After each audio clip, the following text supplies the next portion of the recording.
Hello! Hello po. Julian ng Bulacan. Bulacan. Julian, good evening. Good evening po. Good evening. Kamusta? Okay naman po. Okay naman. Ang ginagawa sa buhay? Estudyante po. Estudyante. Alright. At anong kurso? HRM po. HRM, Hotel and Restaurant Management. Anong kurso? Anong year ka na? Graduating na po. Graduating. Okay. Alright, dali. Ano ang paglilingkod ko sa'yo? Maghingi lang po sana ng advice. Kwentuhan mo ko, dali. Meron po akong isang girl na mahal po.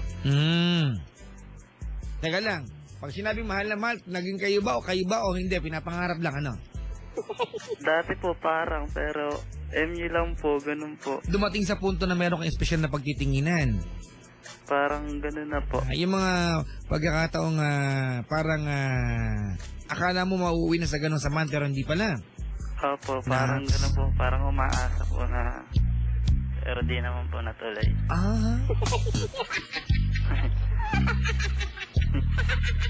Paano yung team song niyo, pare? Yeah.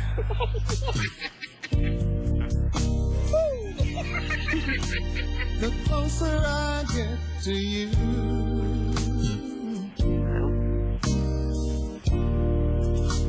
the more you make it. Sa'yo ba't naghuhubad ka? Nadala eh. Alright, so, espesyal ang pagtitinginan niya dati. Apo. Pero walang commitment. Wala pa po. Alam ba niyang mahal na mahal mo siya? Opo. Sinabi mo sa kanya? Opo, sinabi ko po sa kanya. Ano sagot niya? Thank you. I love you din, pero hindi po sa ganong pagtingin niya sa akin. Kumbaga nga kaibigan lang. Opo. Parang friend of mine lang po. Nox. Friend of mine, say the ching. Dali. Hello po. Ano na? Anong gusto mong tanong sa akin? Gusto ko lang po tanong sana kung dapat ko na pong tigilan yung nararamdaman ko po sa kanya. Actually, hindi mo choice yan kung titigilan mo na dahil di mo kayang tigilan yan. Di ba? Tuloy-tuloy pa rin yan. Pero, kailangan tanggapin mo na yung katotohanan na hindi ka niya gusto bilang partner. Siguro gusto ka man niya, pero bilang siguro kaibigan lang. Yung mga pagkakataon na feeling mo may special kayong connection, hindi pala totoo yun. Feeling mo lang pala. Di ba? Nagiging mabait lang pala siya sa'yo. Di ba? Opo. Eh, boyfriend na ba siyang iba? Meron po. Huwag mo nang guluhin. Lalo't sinasabi mo sa akin, mahal mo na siya. O mahal mo siya. Di ba? Dapat wag ka maging madamot. Dapat magparaya ka. Opo, gano'n naman po. Pero masaya naman po ako para sa kanila. Tama yun, tama. Yan na lang gawin mo, di ba? Huwag ka mag-alala, may darating para sa'yo. Yun naman talaga yung, di ba, that's the law of the universe. Ibig sabihin, ganyan lagi ang sena sa mundong ito. Opo. Merong isang taon nakalaan sa atin. Tama po kayo. Anyway, anong pangalan niya? Start with the letter C po. Naks, in English ako. Starts with the letter C. Papa. Catherine. Nope. Cherry. Hindi pa. Cheryl. Hindi pa. Cherisa. Hindi pa. Chachimon. Hindi pa. Ha? Hindi rin po. Carlo. Lalaki po yun. Lalaki. Camille. Hindi rin po. Corimao. Letter K. Letter K ba yun? Social ako Curimao. Cynthia. Hindi po. Charmaine. Hindi rin po. Sangga, nag-enjoy ka na, ha? Sabihin ko na pa. Hindi. Uulaan namin yan. Carmina. Hindi pa. Chalome. Hindi rin pa. Sabi ni Doc Salome, Sabi Chalome. Si Doc May makabanat lang, no? Tulog na, Doc. Carmina. Hindi rin pa. Rustom. Hindi po, bakla ko. Christine. Hindi rin po. Sanggala. Ilang letra? Huwag ka, kung ano. Kaya namin to. Hoy, mga nakasubaybay, tumulong naman kayo. Mag-text kayo sa atin.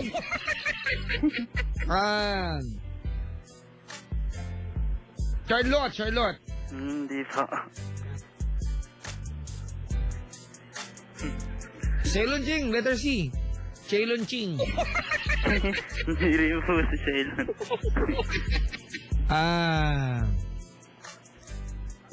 Cheska. Hindi po. Cheese Whiz. Kalaman na to eh. Hindi po. Irita po. Huwag ka magulo. Ba't ba ano? Baka hindi niyo po mahulaan. Kaya ko yan. Clara.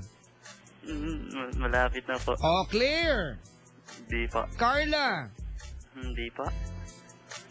Baka Carlo nga. Malapit sa Clara. Opo. Clarice. Opo. Ayun, tumama. Kasi pag hindi pa ka mo, pepekusan na kita eh, ha? Nag-i-enjoy ka na. Hindi naman po. Oh, anong gusto mong sabihin kay Clarita? Gusto ko lang po sabihin sa kanya na po na sana maging masaya po siya sa boyfriend niya ngayon at di po siya saktan lagi. Minsan lang. And good luck po sa kanila. Sana po magtagal po sila. Parang bitter ka, pre. Hindi po. Hindi. Friend pa rin po naman po. Tama yan, diba? At least maging masaya ka para sa kanya. Po. Huwag kang mag-alala, may nakalaan para sa'yo, diba? Hindi naman lahat ng magugustuhan natin, magugustuhan tayo eh. Sa buhay na to, kailangan makatanggap tayo ng failure. Kasi pag hindi matanggap yung failure, hindi mo i-improve sarili mo, diba? Kung lahat ng bagay, pabor sa'yo, diba, Ceylon Ching? Opo. Diba? Opo. Alam natin, mahal mo siya, may mga pagkakataon na siguro, akala mo siya na yung huling babaeng may ganong katangian na mamahalin mo, pero meron palang iba.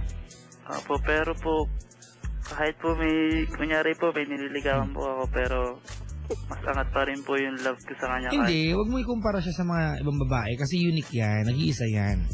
Ika nga, you have to respect individuality. Alam mo yung spelling nun? Ha? Ano? Individuality. Opo. Alam mo yung spelling? Opo. Buti ka pa, ako hindi. Kumbaga, irespeto mo na sa mundong ito, nag-iisa siyang ganon. Wala siyang kaparehas. Pag may nililigawan ka, may gusto kang girl, wag mong hanapin sa kanya katangian ng iba. Kasi unfair sa tao yun. Mahalin mo siya kung anong meron siya sa pagkatao niya. Irespeto mo kung anong kaya niyang ibigay sa'yo bilang isang individual. Opo. Alright? Opo. Oh, ano ba gusto mo sa babae? Mapag-usapan na rin lang. Yung mabait po siyempre. Oh, sige. Oh, ano pa? Ang pagmahal po. Ano pa? Yung hindi po tumitingin sa estado ng buhay. Ng Ayan. Ano pa? Yun lang po, yung pinaka gusto ko po yung trust and yung faithful niya. Parang katangian ng chow-chow ko to ah.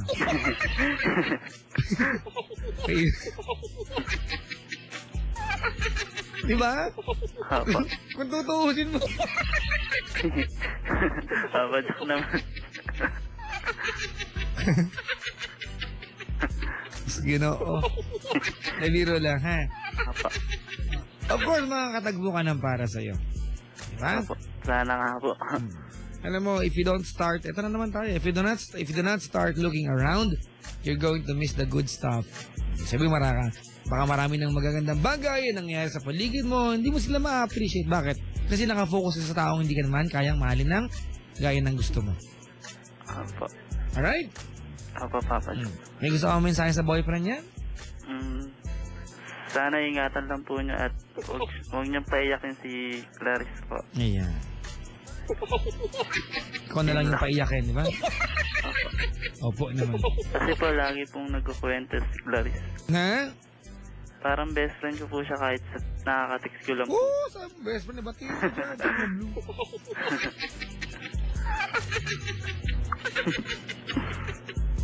Oo, po. Okay na. Apa. Okay? Apa. Alright.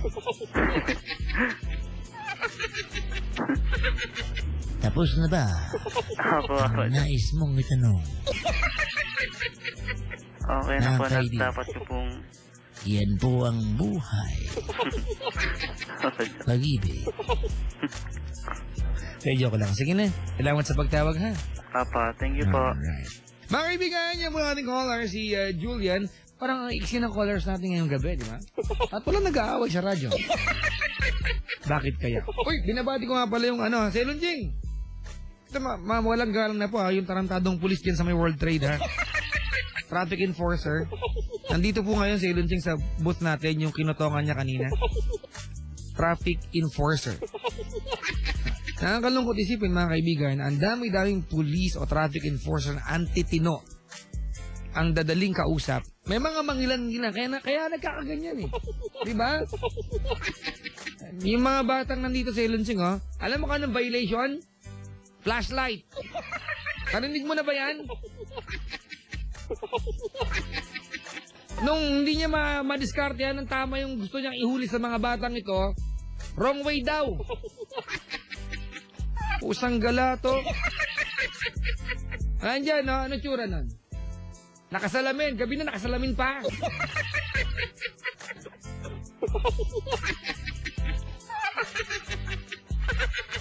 Diba? Malapit lang mo sa opisina namin. Sa likod-likod lang. Diba? Kung nakikinig ka, sir, ha? Mahiya ka sa balat mo. Nakakaya ka. Sa kamalang kadiri. Ew. Diba sa Ilon? Patay ulan yan, mga kaibigan. Kakasabi ng Pangulo, diba? Doon tayo sa tuwid na daan. Ay, sumunod. Diba? Kung mayroong bituin sa langit, I wish pa na star matanggalan ka ng trabaho. Diba? Magkano yun yung Selon Jing? 170 pesos. Ayaw pa ng 100.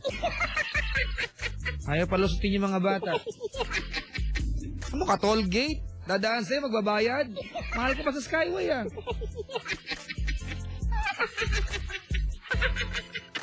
Bato-bato sa langit, mga kaibigan. Kung nakikinig po yung traffic enforcer na yan, di ba? Usang gala ka, sir. Kapal na mukha mo, hayop ka.